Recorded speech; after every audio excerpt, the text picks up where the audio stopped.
नमस्कार दोस्तों, स्वागत है आप सभी का आरआरबी मैथ की 94 में और मैं हूं अनिल कुमार। दोस्तों आज हम साधारण ब्याज यानी सिंपल इंटरेस्ट पार्ट 4 और टाइप 3 जब ब्याज मूलधन का a/b हो जाए। दोस्तों इस टाइप के क्वेश्चन एग्जाम में अधिकतर पूछे जाते हैं। तो दोस्तों आज हम इसी टाइप के क्वेश्चन को हल करेंगे। तो सबसे पहले दोस्तों आप हमारे चैनल को सब्सक्राइब नहीं किया तो सब्सक्राइब कर लीजिए और अपने दोस्तों में शेयर कर दीजिए ताकि हमसे नए स्टूडेंट जुड़ सकें। तो चलिए दोस्तों शुरू करते हैं। पहला क्वेश्चन दिया हुआ है, कोई धन साधारण ब्याज पर उधार दिया गया, 3 वर्ष में उसका साधारण ब्याज मूलधन का 3/5 हो गया। ब्याज की वार्षिक दर ज्ञात कीजिए। दोस्तों यहाँ पे ब्याज की हमें वार्षिक दर ज्ञात करना है। सबसे पहले दिया हुआ है कि कोई धन साधारण ब्याज पर उधार दिया गया और 3 वर्ष में उसका साधारण ब्याज मूलधन का 3/5 हो गया। कह रहा है साधारण ब्याज यानी SI मूलधन का यानी P गुणे 3/5 यानी साधारण ब्याज मूलधन का 3/5 हो गया। अब यहाँ पे दोस्तों हम क्या लिखेंगे, SI/P लिखेंगे बराबर 3/5 होगा। यानी कहने का मतलब कि यहाँ पे साधारण ब्याज 3 हो गया और मूलधन 5 हो गया। SI पता हो गया और P भी पता हो गया। अब हमें क्या करना है, हमें दर ज्ञात करना है। जब दर ज्ञात करना है तो दर बराबर क्या होता है, दर R बराबर होता है SI गुणे 100/P इंटू T होता है।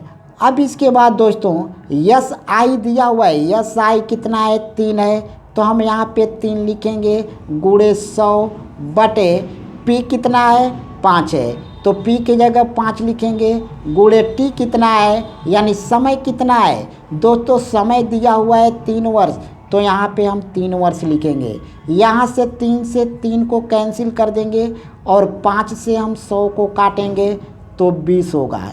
यानी R बराबर कितना हुआ 20% होगा। यानी R बराबर 20% आपका आंसर होगा। चलिए दोस्तों दूसरा क्वेश्चन देखते हैं।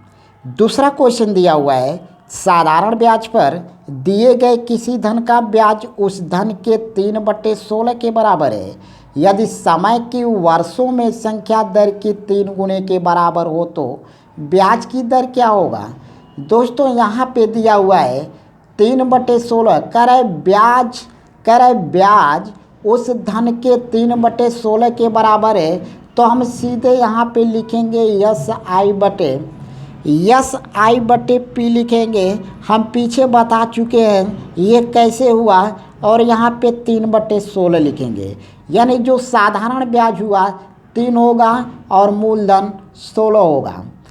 इसके बाद दोस्तों यहाँ पे कह रहा है कि यदि समय की वर्षों में संख्या दर की 3 गुने के बराबर है, यानी T बराबर 3R होगा। कह रहा है जो समय है दर का 3 गुना है, तो ब्याज की दर क्या होगा। दोस्तों अब हमें ब्याज की दर निकालना है, तो R बराबर क्या होगा, R बराबर हम लिखते हैं SI गुणे 100/P इंटू T होता है। अब हमें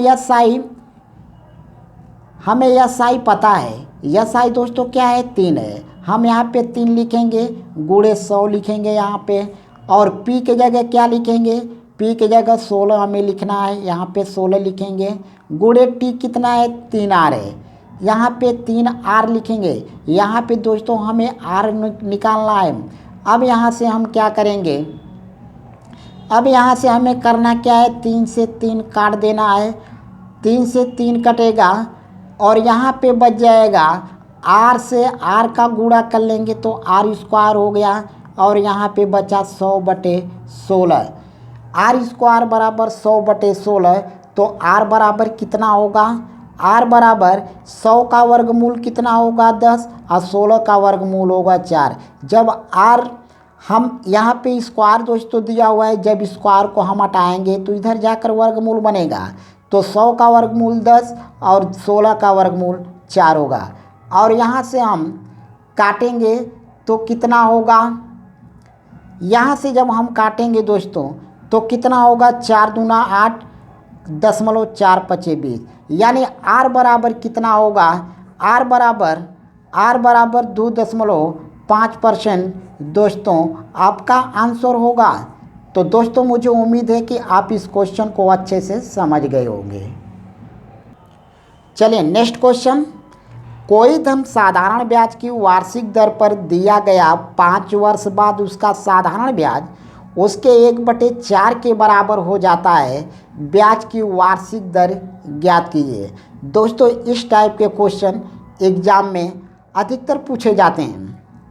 तो यहाँ पे दोस्तों हमें कुछ नहीं करना है, यहाँ पे ये साधारण ब्याज उसके 1/4 के बराबर है, तो यहाँ पे हम सीधे लिखेंगे यस आई बटे पी बराबर 1/4 होगा। यानी यस आई जो साधारण ब्याज है 1 होगा और मूलधन 4 होगा। और यहाँ पे जो समय है यानी टी कितना दिया है, 5 वर्ष दिया हुआ है, टी 5 वर्ष दिया हुआ है, हमें वार्षिक दर ज्ञात करना है।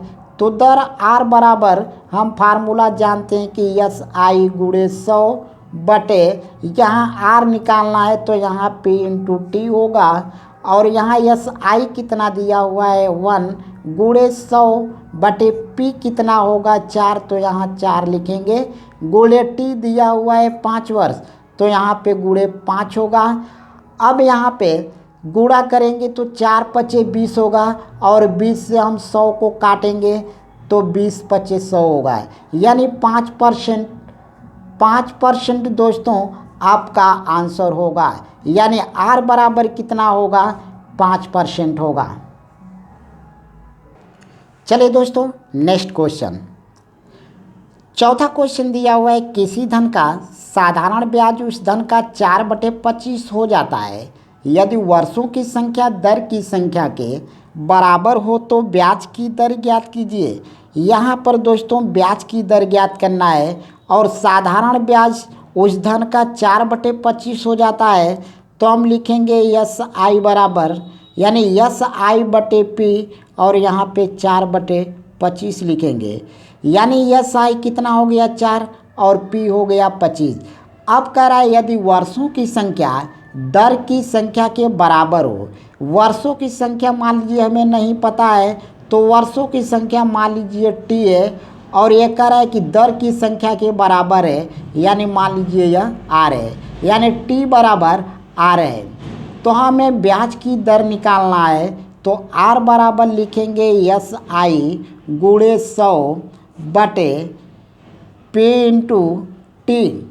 यस आई तो पता है 4 गुणे 100 बटे पी कितना है ये भी पता है 25 और गुणे टी के कितना है, तो टी की जगह हम लिखेंगे आर, यहाँ पे आर होगा।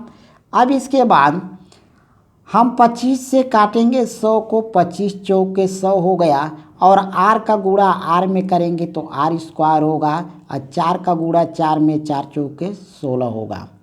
यहाँ पे दोस्तों 16 हो गया। अब आर स्क्वायर बराबर 16, तो आर बराबर 16 का वर्गमूल 4 होगा, यानी 4% दोस्तों आपका आंसर होगा। तो दोस्तों मुझे उम्मीद है कि आप इस क्वेश्चन को भी अच्छे से समझ गए होंगे। तो दोस्तों हमारे वीडियो को लाइक कीजिए, सब्सक्राइब कीजिए और बेल आइकन की घंटी को दबा दीजिए। धन्यवाद।